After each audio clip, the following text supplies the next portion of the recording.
the Freedom Habit. Today we're going to be talking about 10 signs that you may be, what? Evolving, right? Yes, yes. 10 signs you may be evolving, and what else? You can ask us any questions you want. Put them in Yeah, the chat. Hopefully we get a chat going here. you know, you might be feeling off lately, maybe a little confused, and we want to let you know that that's normal. That could be a sign that you're evolving. Yeah, change doesn't always feel like growth. Sometimes it feels like confusion because you start questioning like everything. Right. Things that you thought you knew for sure, you start like wondering, is this really the truth? Just because you were told this most of your life? And so you start, questioning yourself. You start feeling stuck or like you're in a rut. And what's really going on is you're becoming or you're being a new version of yourself. So yeah, stick around if you've been feeling a little off lately, like Michelle said, because that's a common feeling and a common sign It is. that you are It is. evolving, because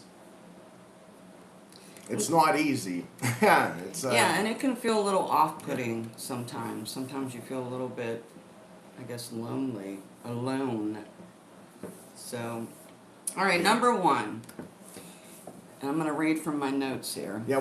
Here's the 10 questions. She'll be reading them, and then we'll discuss amongst ourselves. All right, number one. You're starting to question things you used to accept without thinking.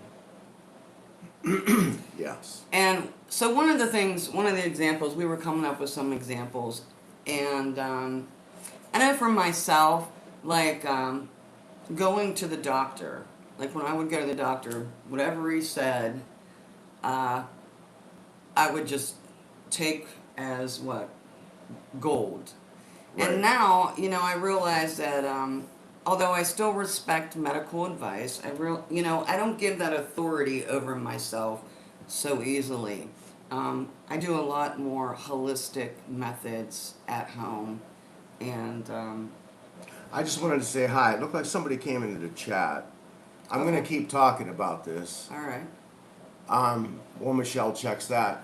Another thing too is like old sayings like seeing is believing, which is completely the opposite, because you're never going to see anything that you don't believe in, because our minds are made for us to notice the things that we believe in. So Right. unless you believe in something in the first place, you're not going to see it.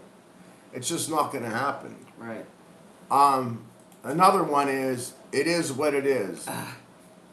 I use that one all the time. I Yeah, used to. We used to. But honestly, it's like we see it's really like less than 0.5% of what's around us. We can only perceive with our eyes and our brains like less than 1% of all of reality around us. So it isn't what it is. It isn't what it looks like. There's so much more going on, and we have so much more power than we've been told. And it's been hidden from us Yeah. for years because, quite frankly, when you know you have power, you can use it. And they want us to feel powerless. And who are they? Well, you figure that out for yourself. I'm not getting into I'm not getting into that right now. But it is true. There's a lot of common sayings. Those are just a couple. That are just the opposite of reality, the Yeah. opposite of truth. Yeah, and we kind of just grew up saying all these things and not even thinking about what they really meant, Yeah. And words have power. We're learning. That's how God created the world and the universe and everything else. Spoke it into existence. He told us to speak things into existence. He did. We were made So. in his image. That's right. All right, so just so you know, the Bunny True Fan, nice. Thank you. Yes. I'm trying to comment to you. We haven't done a live stream in In a while. yeah. So forgive me if I haven't gone on there yet. I'm still figuring it out. Yeah, she's Um, also the moderator. Yeah, I'm trying. She's the host slash moderator. I'm just hanging out. Okay, number 2. You feel less comfortable in conversations that used to feel normal. Yes. I can. When we went, we live in Thailand right now, but we had to go back to America after COVID for a year. And I had, oh, so many interactions with people, my family, and I had changed so much that I just had nothing in common with them. A lot of things happened, and it was like I didn't belong there anymore. It was like I didn't even know those people, and it was like they didn't know me. And I guess they really didn't, huh? No. I think they still saw me as who I used to be 20 years ago or something. And I'm totally different. I've experienced so many things in my life, and the whole COVID situation and all the politics and all that stuff that were going on behind that. Once again, I'm not going to get too deep in that, but it really made me rethink a lot of things, and I Yeah. think it did that for a lot of people. It wasn't just us. Right. Hey, it made you question what's going on in this world, for Yeah. sure. So when we went back, there was kind of that disconnect. Yes, I felt. big time. Yeah. Is there another? You get another example in there? Well, it says, so you're not becoming distant. It's where you're becoming selective with your energy. And Right. I think that's what, at that time we weren't as into, I don't know, our awakening, or this awakening. As, It wasn't so much spiritual as it was political and the world, our worldview, Yes. kind of. Yes. Right. And I think that happened for a lot of people, like I said. The other thing too is just like simple things like where you might have gotten into a conversation and gossiped about somebody or joined in. You don't even feel the need to do that anymore. You kind of like I don't want to sit here and talk about somebody else. Right. And then, the people you're talking with, if they're going to do that to them, when you walk out of the room, they're probably going to do that to you. And you start thinking like that, and then you start reacting or responding Right. differently. And distancing yourself from it. Because you start waking up to that kind of thing. And I guess we always deep down probably know that, but, it's just real easy to just join in, isn't it? Yeah. And rather than choose a different path. Right. All right. Okay, number 3. You notice your reactions more, even if you still have them. So we're talking about triggers. So you might get triggered and act out a bit, but there's a part of you that's watching it happen now. Yeah. You're observing it and you realize it, you recognize it, your Yeah. triggers, that you're being triggered. Yeah, and you also catch yourself. You're not only being aware that you're being triggered, but you also catch yourself either reacting, or you can catch yourself really before you react. That's that gap. That's the thing. There's like a gap. There's a little space where there's an event, it kind of triggers you, and just for a split second, you got a choice. Am I going to react to this? Am I going to respond to this at all? Or am I just going to like walk away? We do have that minute, minuscule second to decide. And that is a gap. That's a space where we can decide to behave differently or think differently or just not think anything of it at all. Right. Right. Or even revise it in your mind. I know there's a lot of people who teach that where you could just tell yourself something different happened or just let it go. Right. Right. And I think, it's important to point out that that you are the observer, and that gives you the opportunity. And if you are noticing that you're being triggered, then that's a great thing, that you're recognizing it, and that gives you the opportunity to figure out, why am I being triggered? Why did I react that way? And that way you can figure out, like, was it something in my past that triggers me? And when you take care of that, when you work that through, you'll notice that you'll be triggered less by those things. Yeah, and it always is something from our past. Something usually that happened to us, or the way Childhood. someone spoke to us or treated us back when we were somewhere between the time we were born and the time we were 10 Right. or 7, really. But yeah, so a lot of those things just go right in our subconscious and they stay there, and then we end up reacting to them the rest of our lives until we become aware that we're doing it, and then we have a chance to change it. Right. So, And we were actually talking about this before we came on live, how Boyd and I, we're together 24/7. So, and we still, at times, will struggle with being triggered. But we're recognizing well, I it think now. that contributes to it because it used to be, I would be working, she would be working, we would have some time apart. And I'll go do things and she'll do things. It's not like we're constantly, but we are together a lot more than we ever have been. And when you're around somebody all the time, it's easy to get they say something and you take it the wrong way and Right. you just get like annoyed with it and just get on each other's nerves a little bit sometimes. And there's really no big. Did you figure out how to type? I did. Fantastic. Look at me. That's great. Okay.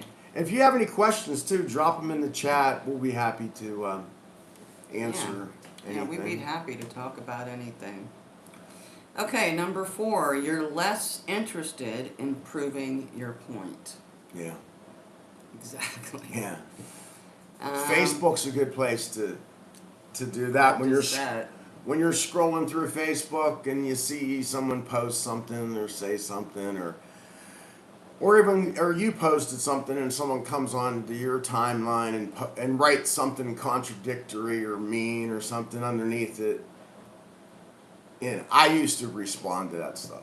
I did, especially back in 2020 and all that. But now I either delete the comment and I scroll right past things that I disagree with. I never stop on someone else's timeline anymore and try to like set them straight.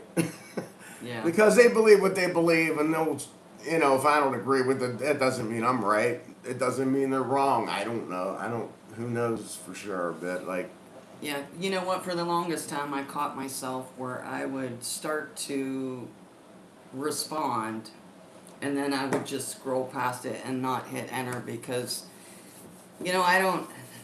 It's not my job to convince people of things. I mean, everyone goes through their own process, and I did that yesterday. I'm just gonna say this for what. There's a kid on the internet who was kind of bragging about how he's pushed through so hard, and he hasn't even done 40 videos yet. Now that's nice and that's good and all that, but we've done over 200, and he's bragging like 40 was like this massive amount of videos or something. And I almost commented on underneath him talking about it because he was, and I didn't. I went right past it. good. But it's tempting. It is. Anyhow. Well, here's the good news. That is a shift in identity. It's not just a behavior. So, there you go. And here's to you, kid, who did 40 videos. Cheers. All right. Number 5. Things that used to excite you don't hit you the same anymore. Oh, we have a lot of examples of that. Like, there are so many television shows that we used to watch, sitcoms, movies. We put on a movie the other day. It was an older movie, and we hadn't watched it in years. Oh, yeah. It just... Yes. The way it hit us was so different. And it was a movie we used to enjoy. Yeah. And now that you're evolving, you're going to start to see things that'll pop out, like in a movie or a sitcom, or you'll hear a conversation, like you'll be sitting at a restaurant and someone's conversation, something they say might pop out, and it just hits you differently Yeah. than it used to. Let me give I'm going to give this example. This is before we were actually awake, but our kids were kind of young, and Michelle and I had watched this movie from the 80s, and it was called Valley Girl. I don't know if any of you ever saw this movie.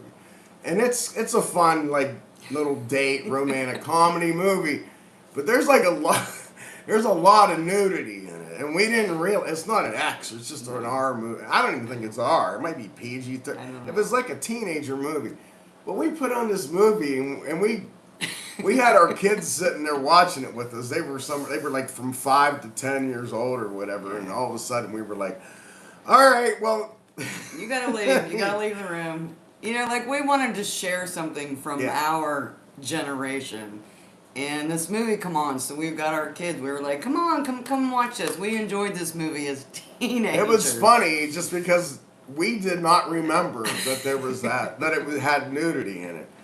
Like, we just remembered the story about it. Right. And we thought, and the story is innocent enough, But since we had become parents, that stuck out to us. Yeah. But when we were teenagers, we didn't really, I don't know, we didn't pay attention to it. But we were parents then, and, you know, we gathered our boys, and we're like, watch this, you know. Of course, there were boys.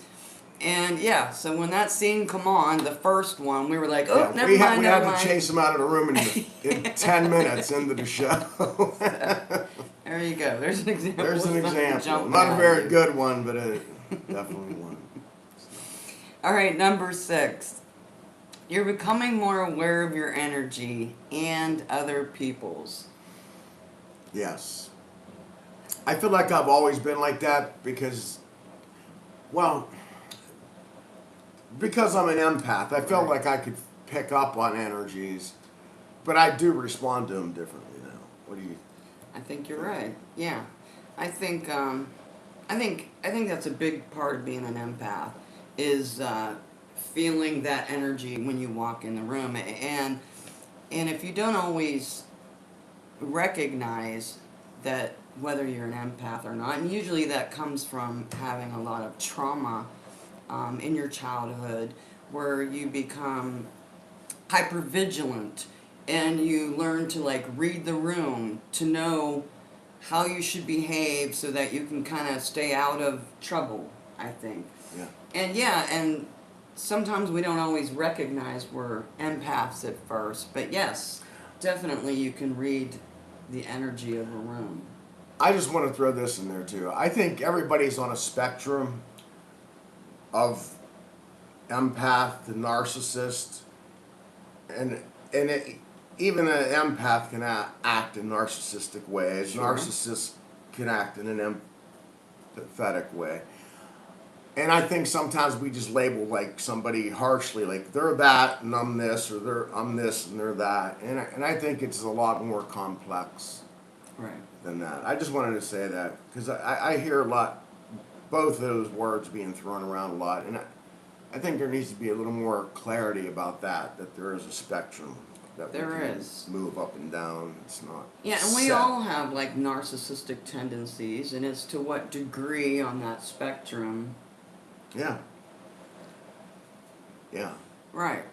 And that's the thing about a growth mindset, which is in my book that I wrote. I talk about, there's a chapter dedicated to that, where you realize that we can change. Like a lot of people, we think we're set in our ways, and we can be, because it's real easy to be when we're running off autopilot in our subconscious mind.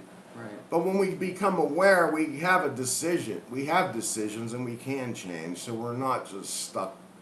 Oh, that's just the way I am. Well, that might be the way I was, or the way somebody is or was for years, but it doesn't mean you have to stay that way. Right. And you can't teach a dog new tricks. There's an old saying. You can't teach an old dog new tricks. Yeah. You can.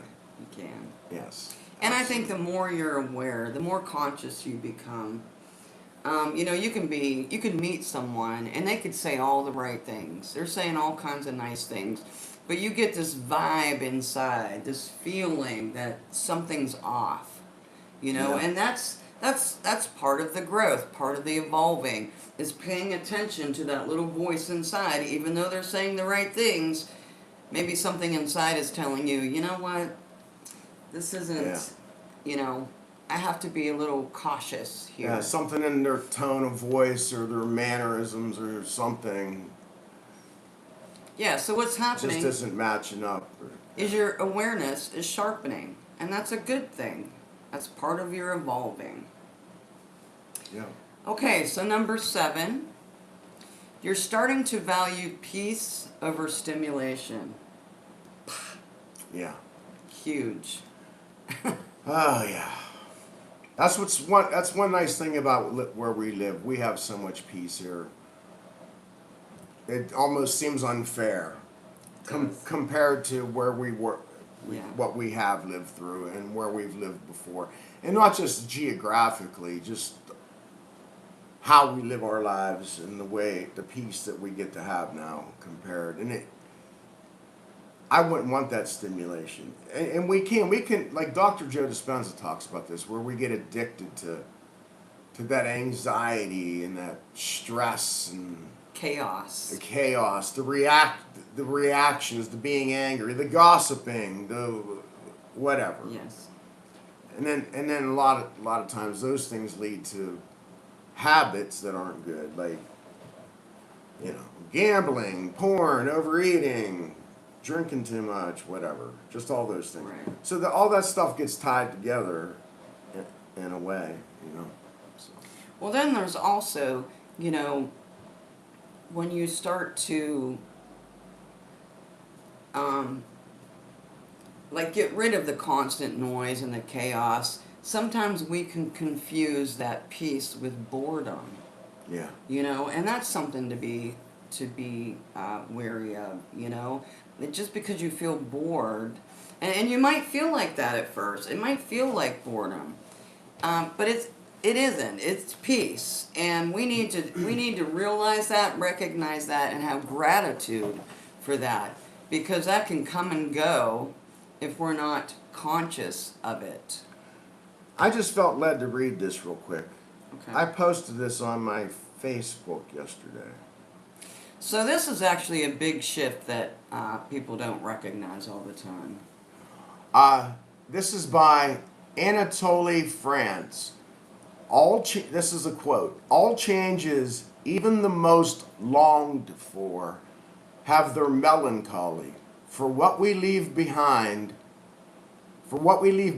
us is a part of ourselves. We must die to one life before we can enter another. I really like that, so I posted it on Yeah. Facebook. That's But kinda I what felt we're like that was, talking yeah, about. I felt like it was fitting. That's why I got up. Yeah, that is fitting. There will be things that we shed as we evolve. Yeah, and you know what? That's the thing. You actually do go through a grieving process of losing the old person and the old habits, even though they weren't good for you, or Right. even though they might have caused you a lot of pain, because it seemed like that's who you were. That was part of your life. Sometimes it's hard to let go of the familiar. Yeah. Walking into the unknown can be a little scary. It is, and that's where trusting the unknown, which to me is God or Source or the Creator. That is what faith. That's really what faith is trusting the unknown. is, Really, isn't it? Yes. Especially like I said earlier, we see less than 1% of reality that's around us. So I mean, we're walking in the unknown, and we trust. We get in the car and drive, even though we know hundreds of thousands of people get killed every year in car wrecks. Right. But people get in the car all the time, and they really don't think about about that. it. And thank God, because if Right. you did that, you'd probably never get in a car or go anywhere. But so we do have faith about certain things. We When do. we sit down on a chair, we believe it's going to hold us up. We don't think it's going to cave in. That's true. I mean, just silly See? little things like that. I mean, anyhow. That's a good example. We trust things like that and we don't think twice about them. But Yeah. when it comes to our future and creating it, our now, I should say, not our future, our Because it's now, always now. we get a little caught up. And we also paint the worst possible scenario on top of it. Oh my God, what if this happens? Right. That's the last time this happened, it went like this. And just because it went like that the last time it happened 3 years ago doesn't mean it's going to go that way this time. Right. And that's the thing. When we get caught up in believing that, we almost we keep recreating the same situations over and over and over. And you hear people say that too. Well, Yeah. until you respond differently to a certain circumstance, you're going to keep receiving it or living Reliving through it. it until you do. Yeah. And I think a lot of that, I know for myself, was relinquishing that control. You know, when you step into the unknown, it was relinquishing that control. And then I realized that, you know, God lives inside of all of us. Our Creator is in us, and we are co-creators. And that made a difference for me. That made a difference for me. I feel like, you know, now I sit and I converse with Him, and I feel like it's not as unknown to me. I mean, it is, but I feel like I can talk to Him about it, you know? That's Yeah, my and meditation. Yeah, and you find peace in nature. Like she goes out in nature and watches squirrels and birds and stuff. Where I'm more of I meditate and do visualization. And really, you don't have. We're manifesting all the time. I know we think we're either manifesting or we're not, but we're always manifesting. Just a lot of times we manifest things we didn't want to Right. because that kind of we're expecting the worst, so that's what we end up That's what manifesting. we get. And that's where we really need to shift that kind of thought. Where if we can believe the worst, we can believe the best. Just Yeah. why can't good things happen? I've had a bunch of good things happen to me in my life, Right?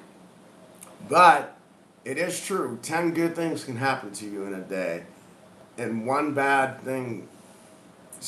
One person says one thing, and that one will fight for your attention more than the other ones, the good things. Don't you That's feel true. like that? Yeah. Yeah. I mean, at least we're aware of that now. Right. Where it used to be, I would just run with that one bad thing and go like, "Why'd they say that? Did I do something wrong? Is there something wrong with taking me? it on ourselves. What else should I change this? Should I go talk to them? Like what?" And now it's just like, no, that's just release it. It's not even. That's actually a good segue into number 8. Let me say this too. Once again, if you got any questions, if you have any questions, please put it in the chat. Have you looked at the chat? Thank you. I'm just I can't really see over there. Mm-hmm. And if you're getting anything from this or any of our videos, please subscribe and like, because it really does help us reach more people. And I know you hear a lot of people ask for that. That's why we usually don't, because I don't want to be annoying. But it really does. The more people subscribe, the more people like, the more it reaches other people, and it might encourage them. The bigger the community. And the bigger the community. But it Right. also helps other people who might need to hear some of the things we're talking about. Absolutely. Thank you. That's it. All right, with that thought, we were talking about thoughts. And number 8 is you're realizing not every thought deserves your attention. Yes. And that's what we were talking about. Boyd had mentioned if someone, 10 good things can happen, one bad thing, and then we're questioning, why did that person act like that? What did I say? And we take on all these things and thoughts in our head. And the reality is that just because a thought goes by doesn't mean it's your thought. It doesn't mean that it's your thought and you have to grab it. Yeah. Their thoughts are kind of random incidents that pass through our mind. And unless we're intently working on a paper or some specific thing we got to do at work. Mm-hmm. And even then, while we're doing that, we can have random thoughts passing through our head. So we don't really have control over our thoughts. The only thing we have control over is what we do with them, or if we pay any attention to them at all. And I think the more we practice letting the ones go that we, once we're aware, first of all, being aware of what's going on, what's passing through our minds, and then recognizing which ones are worth listening to or considering, and which ones are just like, all right, I don't even know what that was. Right. You know? Right. Seriously, sometimes we think the silliest, weirdest, pointless things. You know. Yeah, and with this, you're actually, really starting to separate yourself as the observer of your thoughts. And, you know, we can grow up with so many limited beliefs about ourselves. And not necessarily just because someone said something to us as a child, but things that we've created in our own mind about ourselves. So it's a good thing, as the observer, to start questioning. If you do take a hold of a thought, say, is that even true? Because we still tend to believe, especially with our old programming, we tend to believe those things about ourselves. And we forget that we are growing and evolving.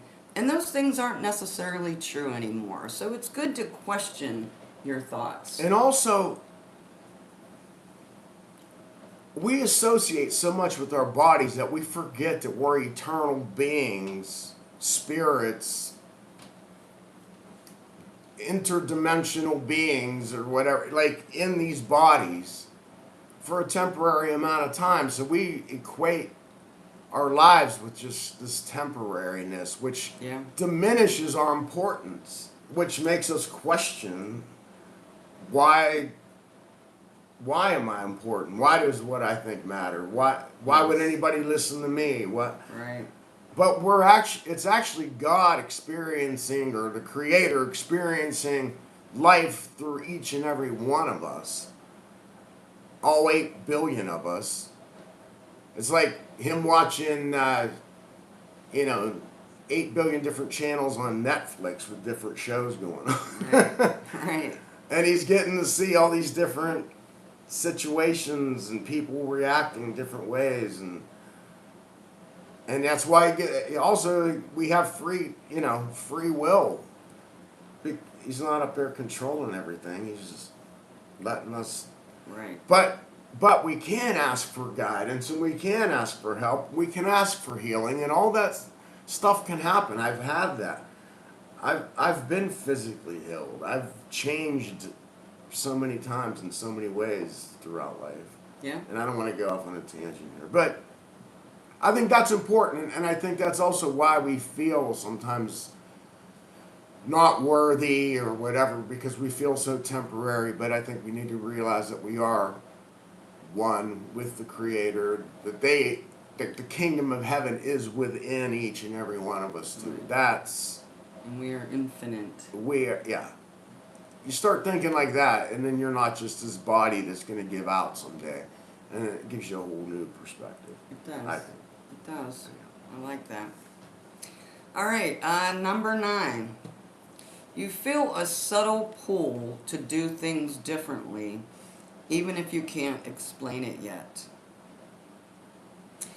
All right, it's not always logical, but it's consistent. Let's say your friends and family might start asking, what's going on with you? Because they're used to you showing up in a certain way. Yeah, when you just act differently, they start questioning your actions. Sometimes they still, like, if you've watched us before, watched any of our videos, Michelle and I were both on pain pills, addicted, dependent, use whatever word, on pain pills for over 10 years. And we stopped in 2019, the very beginning of 2019. And when we did go back to America in 2020, was it 2022? Yeah, it was late 2022 into 2023. Some people still were like thinking we were on pain, or would even offer them to us, or would think we were still on, like, oh, I thought you were on pain pills. I hadn't done pain pills in 3 years, but see, people, they'll still think that about They expected that. They expected that because that's how we were, but they don't see you as a new person. Right. Some people will, And that's the thing. Some people will just always see you the way they've always seen you. And that's unfortunate. And that's why sometimes friends or family might fade away out of your life. And We're not responsible for the versions of ourselves that exist in other people's minds. we're not. And I love that saying. I didn't come up with that, but I heard that not Yeah. too long ago. And Yeah. and I think that's true. There's nothing we can do to change that. I mean, Yeah. well, maybe there is. Maybe it will change over time. You never know. I'm just saying. But those kind of things Yeah. happen. And, so you might feel a pull to do things differently, including like routines, like your morning routine. I never really used to have one. Um, I was pretty bad in the mornings, like Hitting the snooze I would button. give myself, I don't know, a half hour to get ready, and boom, boom, I was out the door. And now, I have certain things that I like to do to get ready in the morning to prepare myself for my day, and you might feel pulled to do things like that. You might be pulled to maybe eat more healthy foods. I know that kind of happened for Yeah. me. You always ate pretty healthy. But I go, I still have little spurts where I might get up and, I used to kind of wake up, especially when I was feeling stressed. I'd wake up in the middle of the night, head to the refrigerator, and, now that I'm aware of that, and I've started to change that. That's no longer really in my routine, and I try to make healthier options for myself because I feel better. I feel better, and I want to look better, and I don't know. I'm taking inspired action. Yeah, and trust the process because it's okay to eat chocolate cake once in a while. Like just because you are changing, Right. it's not good to beat yourself up and judge yourself constantly either. And I think sometimes when it's like making a New Year's resolution. People go all wild, like, that's it, I'm hitting the gym 5 days a week. I'm da-da-da-da-da-da-da-da. And it's like they weren't doing any of that. And then all of a sudden they expect this Like gigantic, overboard change in themselves. And you got to give yourself some grace. I'm not saying to make excuses, but you do got to give yourself some grace and some time to actually slip into those new Right? good habits or changes. Anyhow, that's all. Yeah. Okay. Number 10. You're becoming more honest with yourself.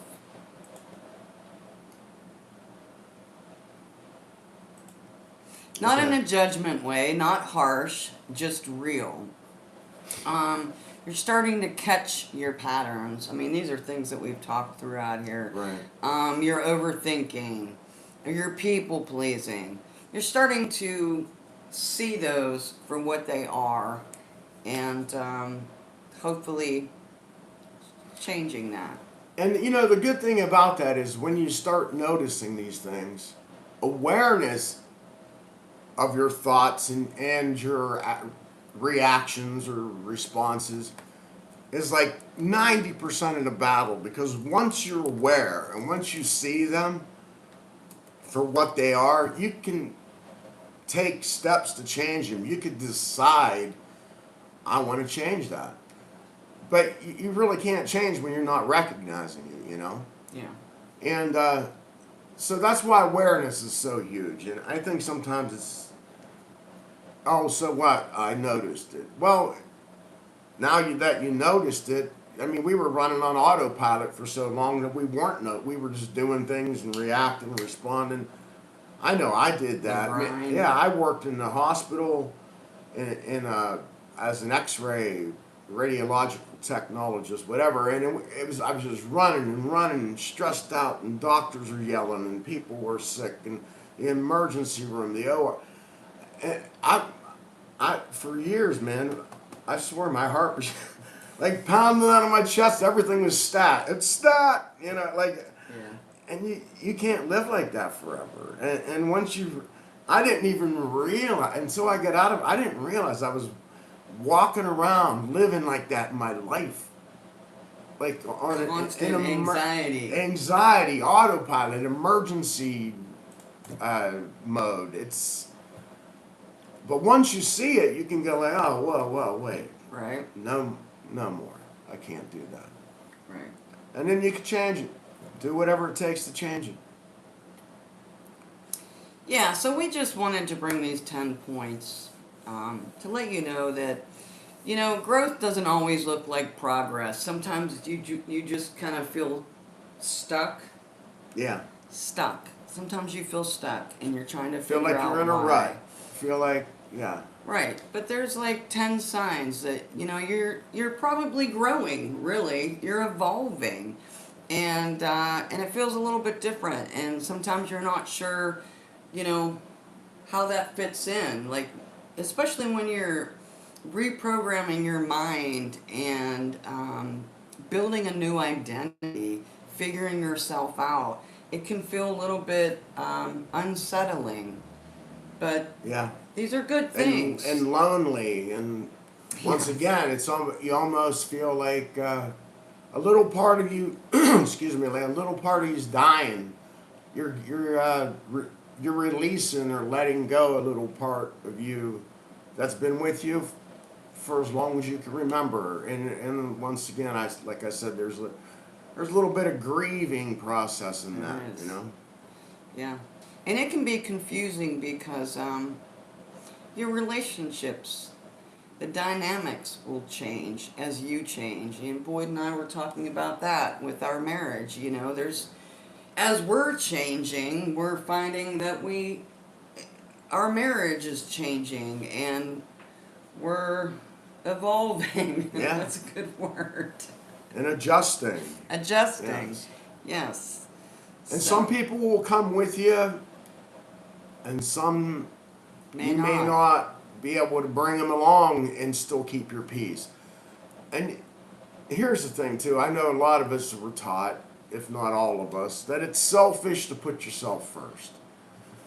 And if you don't put yourself first, then you're not good for anybody else, and you're not good for you, and you're not good for anybody else. The old you can't pour from an empty cup thing. It's true. You can't give to anybody else when you don't have Love. anything inside to give. Yeah, you can't give if you don't love yourself first. You can't love anybody else. You can't help anybody else if you can't even help yourself. So go ahead and put yourself first. And if you've been one of these people who've been a people pleaser and always going out of your way to help somebody first and putting them ahead of you all the time, they may not understand it if you start taking the different actions and going like, no, I can't do that today. I gotta, whatever. You don't gotta even explain to them Right. why. And that's okay. You know. That's okay because we we have a tendency to give our energy away to the point of depletion where we're exhausted, we'll get sick, we're tired, we don't feel well. And now that we're aware of it, we need to be careful who we give our energy to. Be selective. And I think Boyd is right. Definitely, if you don't love yourself, then it's hard to love others. I mean, and they see that about you. People can sense in other people Yeah. confidence. And Yeah. when you don't have confidence, when you don't love yourself, other people unconsciously can sense it and may take advantage of that. And maybe you might find that in your life. Areas where people have taken advantage of you, in a sense. Yeah. Yeah. So. Yeah, I know I grew up without a lot of confidence, and I'm still working on that. So it's okay, wherever you're at on that. Once again, there's a spectrum of all these things: confidence to lack of confidence to arrogance, just like there is with narcissism to empathy. There's a spectrum, and everybody's in a different place. Yeah. But, you know, And I think we all will go up and down those scales too yeah, depending on what's throughout our lives. Sure. So yeah, we just wanted to bring it to your attention and let you know that you're not lost. You're not alone. So many of us are feeling like this. And we wanted to give you some, I don't know if they're answers to these questions. Perspectives. Perspectives. Thank you. Thank you. So you can. Did we get any comments? Get any anybody see. there just before we go? Get ready to roll here. No. No. No, we're good. All right. Well, thanks to everybody who watched, and it was fun. I enjoyed this. This Yeah. is the first one in a I while. did too. It's so. been a while since we did a live. All right. All right. Have a great day. Have a great Or day. a great night where you're We're at. believing the best for you. Yes, we are.